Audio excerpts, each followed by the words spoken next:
Conversa de bastidor, com Bernardo Melo Franco.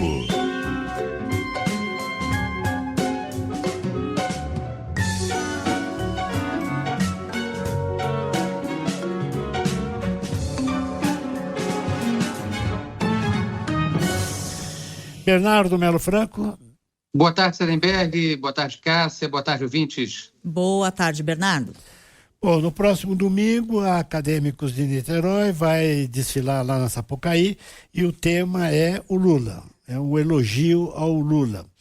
E a discussão que tem no momento é se isso é uma campanha eleitoral antecipada, né, o que seria proibido pela legislação eleitoral. Como é que você está vendo esse caso, Bernardo? Pois é, Sarenberg. Olha, diante do caso do Dias Toffoli, tudo o resto do noticiário parece acessório, parece coisa pequena, né?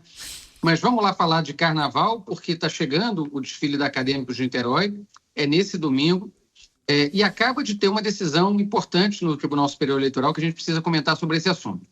O TSE, ele negou um pedido do Partido Novo, partido de oposição, de direita, que queria que fosse impedido o desfile da Escola Acadêmicos de Niterói. Esse desfile, como a gente sabe, ele vai homenagear o presidente Lula, que não é só um presidente, ele é um político em atividade e que disputa esse ano o 4º mandato, é pré-candidato à reeleição. E tudo, Sarenberg, nesse caso, mostra para a gente que há sinais de que esse desfile vai acabar se transformando numa campanha antecipada, numa antecipação da campanha eleitoral. São vários os elementos que nos mostram isso. Primeiro, a letra do samba-enredo, da Acadêmicos de Niterói, ela cita o número 13, que, como a gente sabe, é o número do PT, o número de urna do presidente Lula. Além disso, há uma exaltação da figura do presidente da República e pré-candidato, e o refrão usado pela escola é justamente um grito de guerra, um bordão das campanhas do PT, aquele famoso olê olá, Lula, Lula. Então, são vários os elementos aí que nos mostram que há um teor eleitoral, ou se quiser, eleitoreiro, nesse desfile. Mas o que o TSE entendeu em relação ao pedido do Novo? Que não caberia ao Tribunal, à Justiça Eleitoral, antecipar uma decisão, proibir a escola de desfilar, porque isso acabaria caracterizando uma censura prévia, algo que é proibido pela Constituição brasileira. Mas os ministros e também conselheiros jurídicos do próprio governo deixaram claro que pode haver ilícito eleitoral durante esse desfile no domingo. E aí, Sarenberg e Cássia, eu tenho informações também sobre como que o governo está vendo isso, porque muitos conselheiros do presidente Lula, assessores do presidente Lula, estão bastante preocupados no momento com as consequências jurídicas e também políticas desse desfile.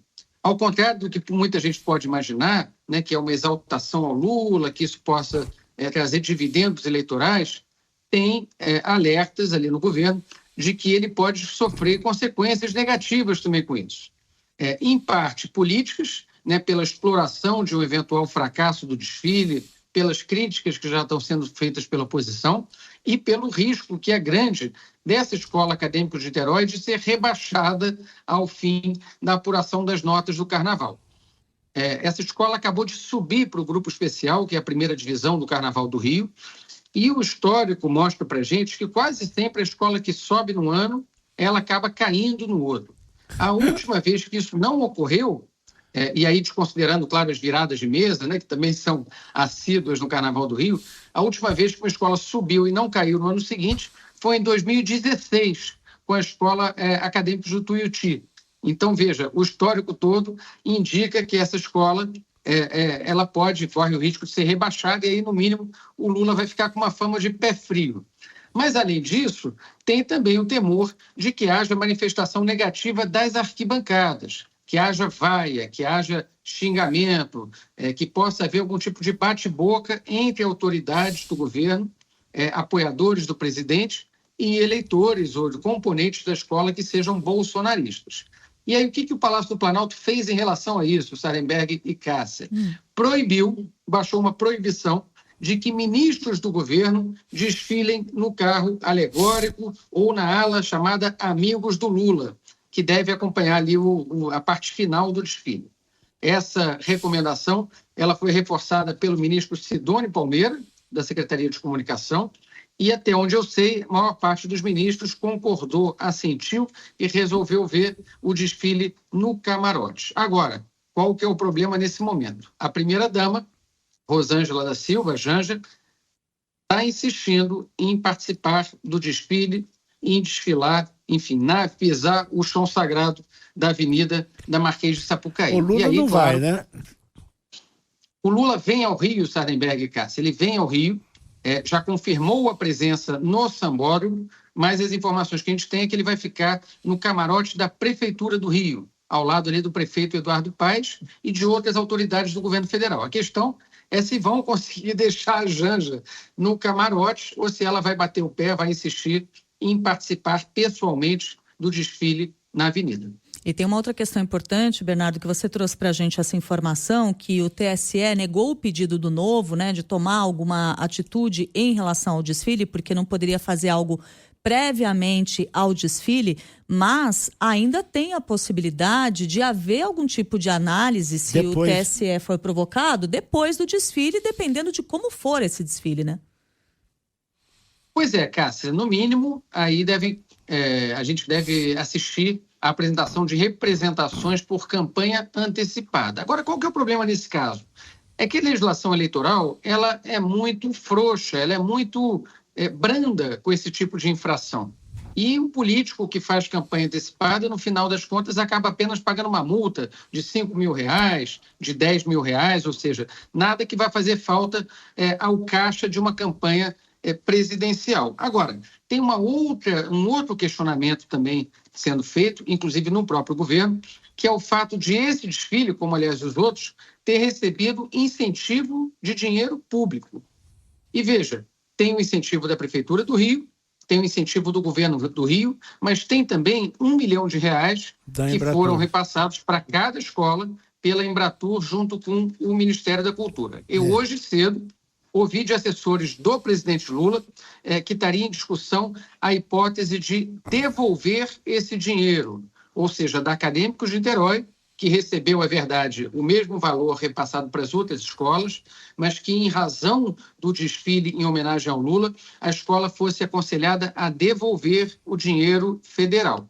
Mas procurei a Embratur e até agora, pelo menos a autarquia federal diz que não recebeu nenhuma informação nesse sentido e que não vê motivos para a devolução desse dinheiro, afinal, o mesmo R$1 milhão foi repassado para cada uma das 12 escolas que vão desfilar no grupo especial. É importante dizer que tem outros governos também financiando o desfile esse ano. O governo do Amapá está repassando dinheiro para Mangueira, o governo do Rio Grande do Sul está repassando dinheiro para Portela, mas até onde a gente saiba, esses desfiles não vão exaltar uma figura de político que seja candidato nas eleições de outubro. Tudo considerado, você ali definido, você tem uma exaltação ao presidente, ao seu partido, pelo número 13, com dinheiro público, né? Exato, Sardenberg. E como eu falei na minha coluna do Globo de alguns dias atrás, é um desfile sem medo de ter governista. Uma coisa é você exaltar um político do passado, fazer um desfile em homenagem a Getúlio Vargas, Juscelino Kubitschek, tudo isso já ocorreu na Sapucaí. Agora, exaltar um presidente que está no cargo e que é candidato à reeleição ainda esse ano, claro que caracteriza, pode vir a caracterizar aos olhos da justiça algum tipo de campanha antecipada.